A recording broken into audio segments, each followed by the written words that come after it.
Hello guys, Ugok Anime PH nga pala. Ngayon nga ipag-uusapan natin ang Chapter 85 ng Dragon Ball Super Manga. Pero bago ko nga ito simulan ay may sasabihin lang muna ako sa inyo. Ang mga panel na inyong makikita sa ating video ay hindi na nga colored, kaya back to normal tayo kung saan ay literal na normal panels na black and white na lang muna ito.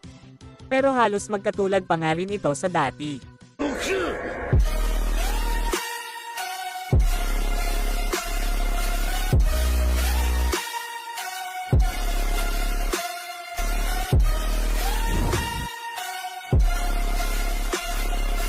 Ngayon nga ay mag-recap muna tayo. Sa last chapter nga ay atin makikita na nagsimula na ngang makipaglaban itong si Goku at Vegeta kay Gas at ginamit na nga nila ang kanilang pinakamalakas na teknik sa laban na ito. Pero dahil sa lakas ni Gas ay parang sila Goku at Vegeta pa nga ang nahihirapan dito at dito na nga papasok ang chapter 85 na pinamagatang To Each His Own Answer. At sa unang panel nga ay atin makikita itong si Vegeta, Goku at Gas na kasalukuyan naglalaban. Sinabi nga dito ni Vegeta na ang mga damage na kanyang mga natatanggap ang nagiging dahilan kung bakit nga siya ay mas lalo pang lumalakas, kaya ngayon ano na ang iyong gagawin? Aatakehin mo na lang ba ako para mas lalong lumakas? Pero sa point na ito ay umatake nga si Gas ng napakadaming pag-atake at rektang ang tumatama ito kay Vegeta. Sobrang daming pag-atake nga ang ginagawa dito ni Gas na talagang nagpapahirap kay Vegeta.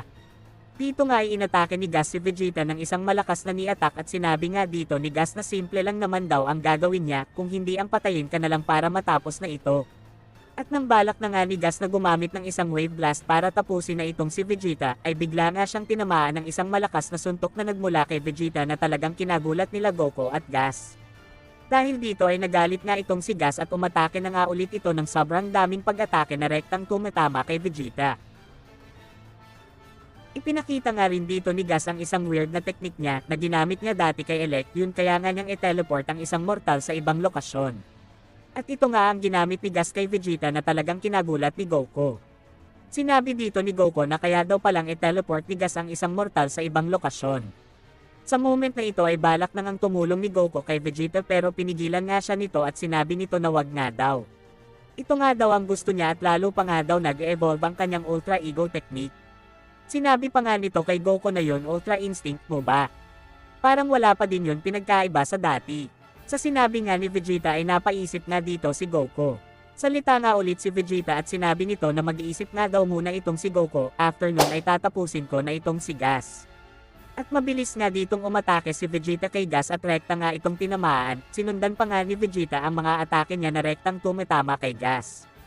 Si Goku naman ay dumistansya nga sa laban ni Vegeta at Gas at sinabi nito na ang aking sariling Ultra Instinct. At gumawa nga ito ng isang ritual kahit ako guys ay walang idea sa gagawin nitong si Goku. Sa kabilang banda naman ay si Gas naman ang umaatake kay Vegeta. Talagang tinatamaan dito si Vegeta ng sobrang malala. Sinabi nga dito ni Gas na wala na nga daw point pa ang mga ginagawa nito kaya mas mabuti pang itigil na daw nito ang paggamit ng teknik na yan. Sa moment na ito ay dahan-dahan ngang tumayo dito si Vegeta at sinabi nito na itigil ba kamo? Salita naman dito sila Maki at sinabi nito na mukhang zombie na nga daw itong si Vegeta.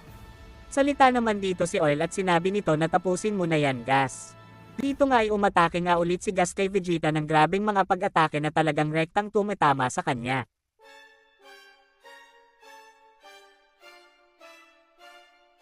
After nga ng atake na ito ay sinabi ni Gas dahil nga daw sa atake na ginawa niya ay hindi na nga daw ito makakatayo. Dito nga ay ating makikita si Vegeta na nakadapa at parang may malay pa nga ito. Sa point na ito ay tumayo pa nga dito si Vegeta at sinabi nito na ang kapangyarihan nga daw niya ay walang limitasyon. Dahil sa nakita ni Gas ay talagang nagulat nga ito at nakaramdam ito ng takot. Pero nang aatake na nga si Vegeta ay bigla nga itong tumigil at nawala na ito ng malay dahil sa mga atake na natatanggap nito. Sa point na ito ay sobrang saya nga nitong si Gas at sinabi nito na nasobrahan nga daw ang katawan nitong si Vegeta gamit ang teknik na sinasabi nito. Sa kabilang banda naman ay sinabi nila Maki na kinabahan nga daw sila ng kaunti doon. Si Gas naman ay balak na ngang tapusin itong si Vegeta at nagpalabas nga ito ng isang espada. At nang papatayin na nga niya itong si Vegeta gamit ang espada na pinalabas nito ay bigla ngang nagkaroon ng isang barrier dito si Vegeta dahilan kaya nga naputol ang espada nito. Sa point na ito ay nakita nga ni Gas itong si Goku. Si Goku pala ang may gawa ng ganon klase ng teknik. Gamit nga ito ay pinalipad nga niya itong si Vegeta papunta sa kanyang lokasyon. Pero umatake nga itong si Gas ng madaming wave blast pero hindi nga dito tumalab ang atake nito. Sinabi nga nito na ano na nga daw ang balak nitong si Goku. Balak na lang ba nitong magtago sa barrier na yan? Salita naman dito si Goku at sinabi nito na okay, yun lang kasi talaga ang option ko ngayon pero mag-try akong lumaban sa'yo. Dito nga ay bumaba na nga dito si Goku at handa na nga itong lumaban kay Gas. At sa point na ito ay nagpalabas nga si Goku ng sobrang lakas na chi. Salita nga dito si Gas at sinabi nito na anong form na naman ba ang gagawin mo, yung silver hair ba or yung blue? Sagot nga dito ni Goku na hindi nga daw, meron nga daw siyang nalaman na isang bagay about sa mga teknik niya. Dito nga ay ating makikita itong si Goku na gumamit na nga ng isang kakaibang teknik at naging kulay itim na ang buhok nito. Salita nga dito si Oil at sinabi nito na kulay itim na buhok ba yan, ano namang pinagkaibanan sa normal form niya. Dito nga ay sinabi ni Goku na ang kanyang Ultra Instinct technique nga daw ay mas nagiging epektibo sa tuwing kalmado nga daw ang puso niya. At kaya itong form na ito ang ginamit ko para kahit hindi kalmado ang puso ko ay magagawa kong lumaban.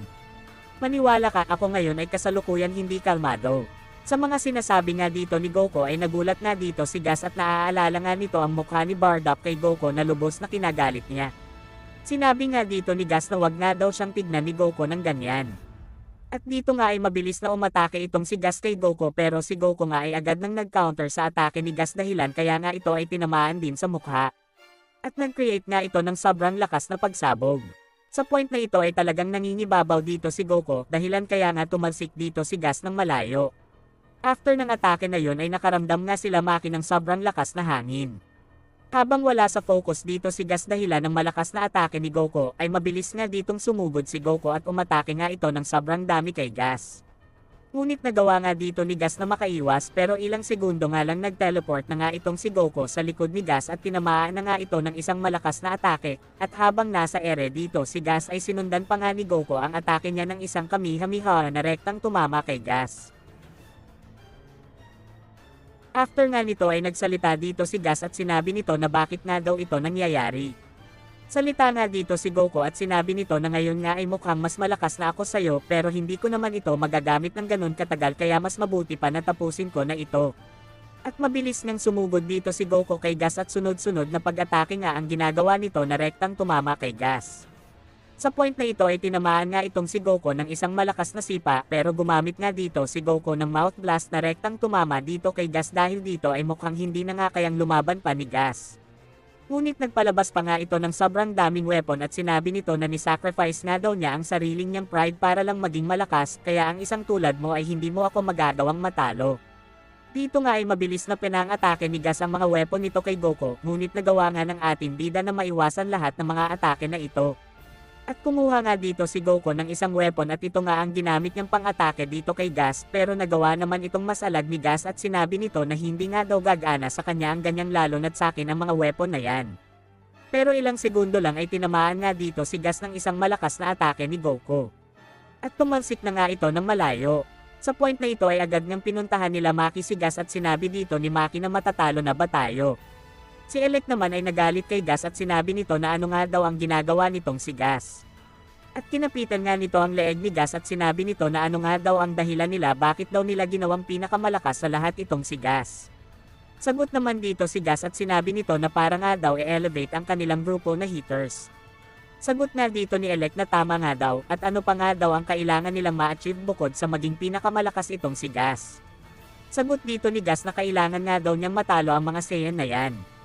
Sagot dito ni Elec na mali, kailangan mong matalo si Frieza at ang mga Saiyan na yan ay isa lamang stepping stone kaya ngayon ay gumawa ka ng paraan para matalo ang Saiyan na yan. Ang pagbigay ko sa'yo ng ganyang kapangyarihan ay magiging successful lang bagay manalo ka sa laban na ito, hindi ang maging kaawa-awa sa laban na ito. Dito nga ay sinabi ni Maki na wag nga daw harasin ni Elec si Gas. Salita nga din dito si Oil at sinabi nito na wag nga daw ni Elec na pilitin si Gas na gawin ang bagay na hindi na nito kaya. Salita naman dito si Goku at sinabi nito na wag nga daw nitong pilitin si Gas na lumaban, kung gusto nyo talaga ulit lumaban ay pwede ninyo naman kaming sabihan. Sagot nga dito ni Elec na tumahimik nga daw itong si Goku at wala na nga daw next time pa na mangyayari kay Gas. Pero sa point na ito ay nagpalabas nga si Gas ng sobrang lakas na chi at pumangit na nga ang mukha nito. Na talagang kinagulat ni Goku. Salita nga dito si Elec at sinabi nito na yan na ang sinasabi ko. Dito na nga natapos ang chapter na ito, sana ay mag-like kayo sa ating video, see ya!